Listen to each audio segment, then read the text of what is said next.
अब अदालतों में एआई की भी एंट्री हो गई है और इसके गलत इस्तेमाल पर सुप्रीम कोर्ट ने कड़ी नाराजगी जताई है। एक मामले में निचली अदालत ने एआई जनरेटेड फैसलों का हवाला लिया था जिनका कोई वजूद ही नहीं था।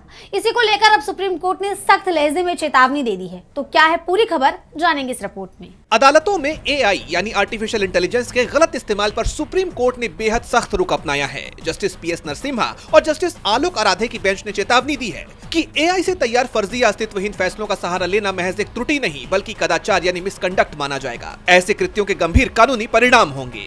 आइए समझते हैं कि ये मामला क्या है। दरअसल ये विवाद तब शुरू हुआ जब आंध्र प्रदेश की एक निचली अदालत ने संपत्ति विवाद के मामले में कुछ ऐसे कानूनी फैसलों का हवाला दिया जो वास्तव में थे ही नहीं।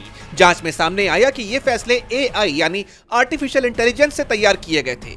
जब मामला हाई कोर्ट पहुंचा तो वहां भी सावधानी बरतने की चेतावनी देकर निचली अदालत के आदेश को बरकरार रखा गया। इसके बाद याचिकाकर्ता सुप्रीम कोर्ट पहुंचे।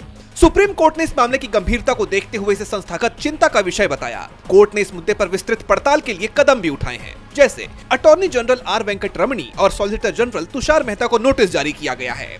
भारतीय विधिज्ञ परिषद यानी बीसीआई से भी जवाब मांगा गया है। वहीं सीनियर एडवोकेट श्याम दीवान को अदालत की सहायता के लिए नियुक्त किया गया है। बेंच ने कहा कि हमें ये सुनिश्चित करना होगा कि न्यायिक प्रक्रिया की शुचिता बनी रहे।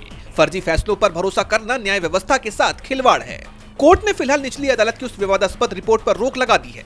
गौरतलब है कि हाल ही में सीजेआई सूर्यकांत की बेंच ने भी वकीलों की तरफ से एआई से तैयार याचिकाएं दाखिल करने पर चिंता जाहिर की थी। अब 10 मार्च को होने वाली अगली सुनवाई में एआई के कानूनी इस्तेमाल और जवाबदेही पर बड़े दिशा निर्देश आने की उम्मीद है। डीबी लाइव की रिपोर्ट।